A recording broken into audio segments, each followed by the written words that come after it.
Arrival in silver silence. The moon hung quiet and pale against the endless black, a sentinel watching over Earth for eons. On its desolate surface, the dust lay undisturbed, silver-gray plains stretching in every direction. No sound, no wind, just silence. Until tonight, a shimmer of unnatural light rippled across the stars. A vessel, unlike any satellite, unlike any ship built by human hands, descended in silence. Its shape shifted as it moved, an iridescent oval that glowed faintly, like it had been woven from moonlight itself. It did not burn on entry. It did not roar. It glided. The ship came to rest in a crater near the moon's equator. Its hull pulsed softly like it was breathing. A slit opened with a sigh of light, and figures emerged. They were tall, elegant, and alien. Their skin gleamed like polished pearl, and wings, if they could be called that, flowed from their backs, made of energy, not flesh. They looked like creatures out of mythology, like fairies sculpted from light and memory. At their head walked Ada. She moved with the grace of someone who had never known fear. Her eyes, a deep shade of violet, reflected the stars above. She surveyed the barren landscape with a solemn expression. It was beautiful, in its way, this silent gray place floating between her world and humanity's. "Is this the place?" she asked, her voice a gentle chime in the minds of her companions. No need for mouths here. Their speech was thought, shared in emotion and image. "Yes," one answered. The beacon read true. "This moon watches their world." Ada nodded, folding her arms behind her back. "Then we begin." Their mission was simple in concept, impossible in execution: make contact with humanity. After years of watching from the shadows of nearby systems, the Lunari had chosen now to reveal themselves. Ada believed humans were reaching a turning point, one that could lead to greatness or extinction. Her people had argued endlessly, but in the end, her voice had carried the decision. Make peace. Offer unity. Find allies before worse dangers found them first. Meanwhile, Earth had noticed. From deep within a command center nestled beneath the Rocky Mountains, an urgent alert pulsed across screens. Lunar sensors dormant for years had picked up anomalies, energy signatures that didn't match any known spacecraft. General Reese leaned forward, eyes narrowing. "Confirm this isn't a system glitch?" "Confirmed, sir," a technician replied. "Object landed 15 minutes ago near Tycho Basin. No heat trail, no known propulsion. And it's still active." Across the room, Captain Alex Morgan stepped forward. Lean, disciplined, and scarred from past missions no one talked about, he read the telemetry data with a practiced eye. "That's not one of ours," he said. "And it's not one of theirs either." He meant the other nations. Reese looked at him. "We're not waiting around to find out what it wants. Assemble a team. Go up there, investigate. Cautious protocol." "Cautious," Alex repeated, but his gut already whispered a different word. "Hostile." Within hours, Alex and 5 elite lunar response operatives boarded a stealth transport bound for the moon. Their destination, the same crater now occupied by the glowing ship. Back on the moon, Ada extended a radiant orb of energy into the air. It hovered, pulsed, and released a harmonic signal, a universal language encoded with peace and greetings. It reached Earth's satellites almost instantly. But machines didn't hear intentions. They only heard frequencies. Earth's systems misread it as a digital intrusion, perhaps even an attack. Firewalls activated. Alarms rang. Cybersecurity AI flagged it as unknown threat pattern. Humanity's fear kicked in. So when Alex and his team touched down at the edge of the crater, they came armed. Suits reinforced. Weapons primed. Visors down. They stood facing the Lunari across the silent basin, guns raised in instinctive defense. The Lunari, in contrast, stood calm, wings aglow, faces unreadable. Alex took a step forward. "Identify yourselves." The Lunari did not speak. Instead, Ada stepped ahead and extended a hand. A soft light wrapped around her fingers, offering, not attacking. Alex's finger twitched over the trigger, and in that moment, Under the glow of earth and the sky and shadows stretching across the crater's floor, the first contact between humans and the Lunari teetered on a knife's edge, between understanding and war. Ada's thoughts whispered toward Alex, not words, but feelings. Hope, peace, sorrow, unity. But all Alex heard was silence. Shadows beneath the light. The standoff stretched into silence. Earth loomed high above the moon's horizon, casting a soft blue glow over the crater. On one side stood the Lunari, motionless and radiant. On the other, Alex and his team, armored in matte black, weapons trained, breathing steady through their suit vents. Alex studied the alien woman, if woman was even the right word. She looked human enough from a distance. 2 arms, 2 legs, a face. But the longer he looked, the more wrong it felt. Her skin shimmered faintly. Her eyes glowed with a light that wasn't from the sun, and the wings behind her flowed like silk caught in a breeze that didn't exist. She raised her hand, slowly, deliberately. Alex stiffened. Everyone hold your fire. The Lunari leader, Ada, held her palm out, and a soft light formed above it. A sphere, small and pulsing, hovered upward and began to hum. A melodic frequency, low and gentle. A second later, Alex's comms exploded with static. "Captain, we're getting interference," one of his squad whispered. "Our uplinks jammed." "No," Alex muttered. "Not jammed. It's communicating." But no one could understand the signal. The orb pulsed in patterns, almost like language, but alien, abstract. And then, the whisper, a thought, not sound, tickled the edge of Alex's consciousness. He flinched. It wasn't words. It was emotion. Hope, peace, curiosity, and then confusion. Another squad member stepped forward, alarmed.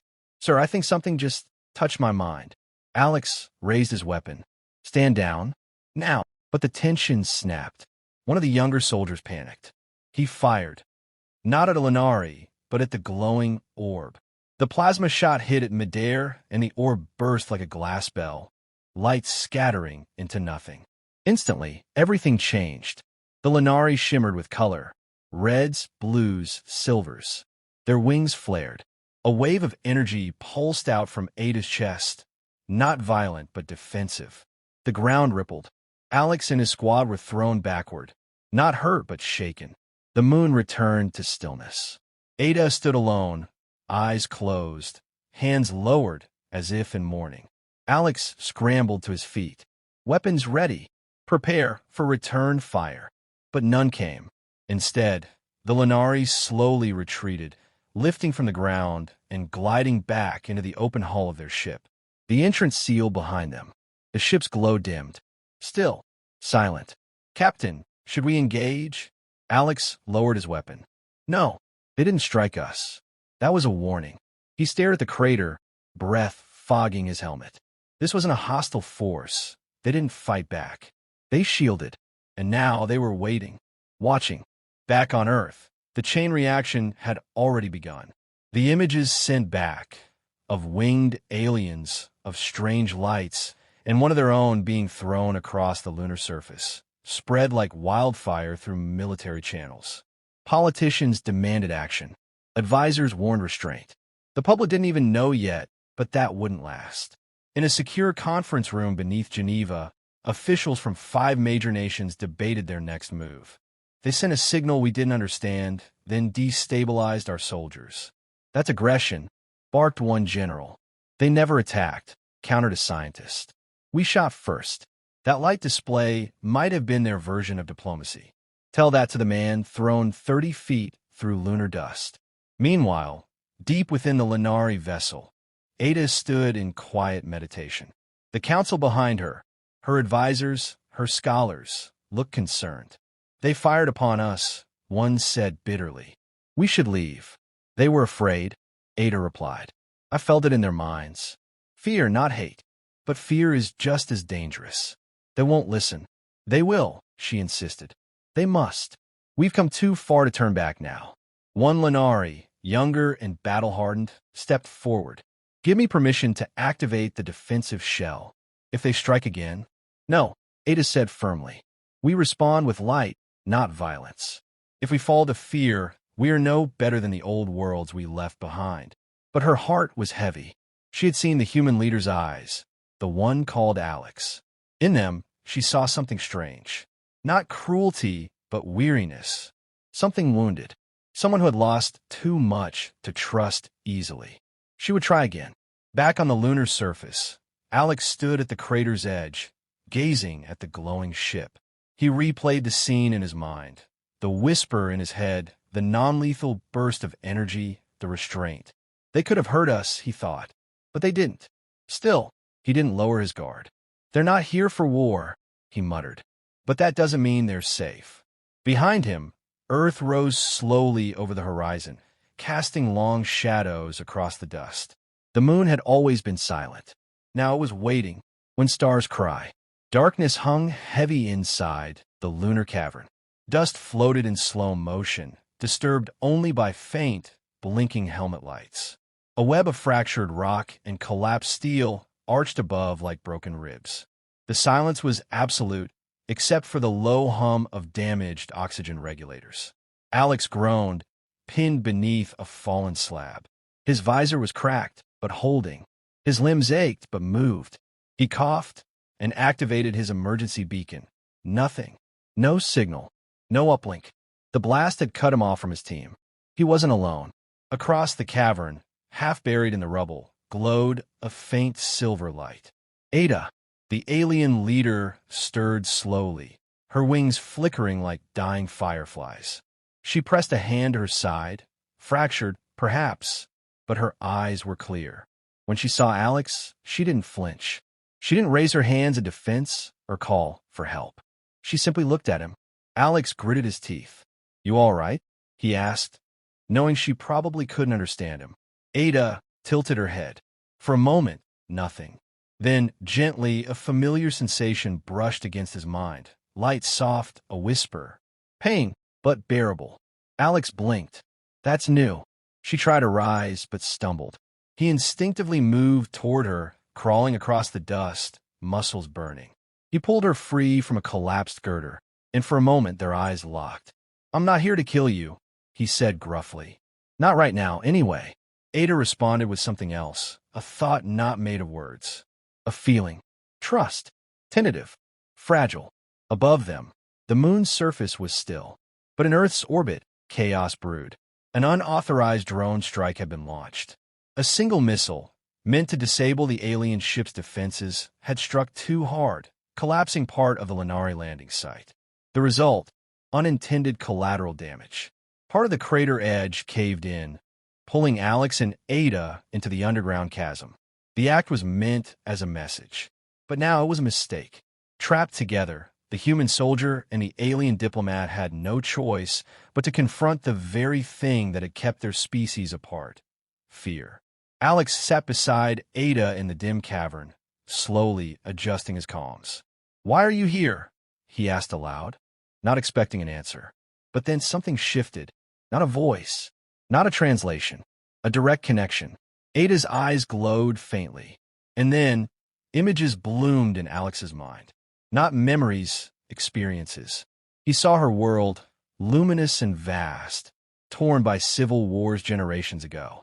He felt the sorrow of loss, the desperation that drove her people to flee their dying star. He sensed their long journey through the void, their search for a home, and their hope that humans might be something different. Then, another wave hit her feelings. The crushing disappointment of their first meeting, the pain of rejection, and finally, a flicker of understanding. "You fear what you don't know." Alex swallowed hard. "You're showing me things," he said quietly. "You're trying to make me feel what you feel." Ada nodded. He hesitated, then removed his helmet. The air was thin, but enough to breathe barely. He coughed, looked her in the eye, and said, "Fine. My turn." He let himself remember. The ambush in orbit. The station explosion. The crew screaming as oxygen escaped into the black. The soundless death of friends. The enemy, unseen, unknown. He had survived, but had left a scar that never healed. Ada saw it. Her gaze softened. She reached out, and this time, her hand met his. Two survivors. Two leaders. Two enemies who had never truly known each other until now. Then, a tremor. The cavern shook again. Dust rained from above. A low metallic rumble echoed from deeper in the chasm. Something had awakened. From the shadows emerged a mechanical shape. Angular, rusted, massive. Lights flickered across its frame. An ancient lunar defense drone, left behind decades ago by a forgotten human project. Its sensors had reactivated during the collapse. Now it scanned both Alex and Ada and registered one conclusion. Intruders. Threats. Eliminate. The drone charged. Alex grabbed his sidearm. Moo! They scrambled, leaping over rocks as the machine fired a volley of plasma. Alex returned fire, but it barely scratched the drone's armor. Ada summoned a pulse of shimmering energy, forming a translucent shield. The blast hit it, deflected barely. They ducked behind a stone pillar, both breathing hard. She's not going to last long, Alex muttered, checking his power levels. Ada looked at him, then the machine, then back. And in that instant, she understood this was the real threat. Not each other. They nodded together. Alex sent a signal through his weakened suit to the surface. If anyone's listening, we've got a bigger problem down here. Above, on the moon's surface, both human and Lunari sensors lit up. The war neither side wanted had arrived. But this time, they would face it together. One light. Alarms blared across two different command centers. One on Earth, buried deep beneath layers of steel and rock, and one aboard the Lunari ship, aglow with celestial architecture. Both species had detected the same thing. A defense drone, older than any living soldier, had awakened beneath the moon's surface. It was built during humanity's paranoid space race decades ago, then forgotten. Its AI, crude by modern standards, recognized one simple directive: neutralize all non-human threats. Problem was, it couldn't tell friend from foe anymore. Down in the cavern, dust swirled as the machine advanced. Hydraulic limbs cracked stone beneath them. Its rusted body moved with surprising force, guided by old but still lethal targeting systems. Alex and Ada crouched behind a jagged ridge, breath shallow, minds racing. We can't outrun it, Alex said, voice hoarse. We're boxed in. Ada glanced at him, her violet eyes glowing faintly. She reached toward the ceiling with one hand, sending a pulse of light up through the rock. What you doing? Calling help, the thought came back. Above, her signal reached the Lunari ship. Lights shimmered across its surface, then solidified into motion. Two Lunari warriors emerged, gliding toward the crater with luminous shields at their arms. At the same time, a human shuttle lifted off from a nearby outpost, piloted by Alex's second-in-command. Against orders. Back in the cavern, the drone raised one arm, its weapon spinning with a high-pitched whine. Alex stood, gun raised, shielding Ada with his body. I've got this, he said. She stood beside him. No, she answered. We do. Together, they ran straight at the machine. Ada's light expanded around them like a dome, shielding them from the initial barrage. Alex darted left, drawing its fire. Sparks flew. He skidded behind a rock and fired 3 shots into the drone's joint, disabling its left leg. It stumbled. Ada sent a focused beam of energy into its chest, exposing circuitry. But the machine retaliated. A cannon deployed from its back and aimed for her. Alex didn't think. He jumped between her and the weapon. The blast never hit. At the last second, a new force descended. Lunari warriors dropped from above, their shields glowing like stars. Simultaneously, the human shuttle crashed through the ceiling in a calculated, controlled impact, scattering debris and light. From the wreckage emerged both human and Lunari reinforcements, fighting together. Not perfectly, not easily, but together. One human fired magnetic pulses. A Lunari bent light around the drone, confusing its sensors. Alex used the chaos to climb its back and plant an explosive. With one final leap, he jumped clear. The cavern flashed white. The drone collapsed, lifeless. Silence returned. Dust settled slowly, like falling snow. Alex coughed, rolled over, and saw Ada standing beside him. Her hand extended. He took it. Above, Earth glowed in the sky, no longer cold and distant, but fragile and shared. Later, on the surface, human and Lunari leaders met for the first time face to face, not under a banner of conquest, but under the pale light of survival. They had seen what fear could create, weapons that outlasted reason. But they had also seen what trust, even in its earliest form, could undo. Alex stood beside Ada as joint crews worked to seal the cavern and dismantle the ancient defenses. General Reese approached him. "You disobeyed orders." "Yes, sir," Alex replied. "You also prevented an interstellar war." Alex looked at Ada, then back. "Did what needed doing." Reese paused, then nodded. Later that evening, under the stars, Ada and Alex stood at the edge of the crater where it all began. The Lunari ship pulsed quietly beside them. "You still don't trust me," she said, not in words, but in thought. Alex smiled faintly. "I don't trust easy, but I believe in effort." "That's enough," she replied. They looked up at Earth together. A single world, one species already learning how to reach across stars, another finally choosing to reach back. Neither perfect, but both willing. And in that moment, for the first time since the Lunari had landed, the moon did not feel silent.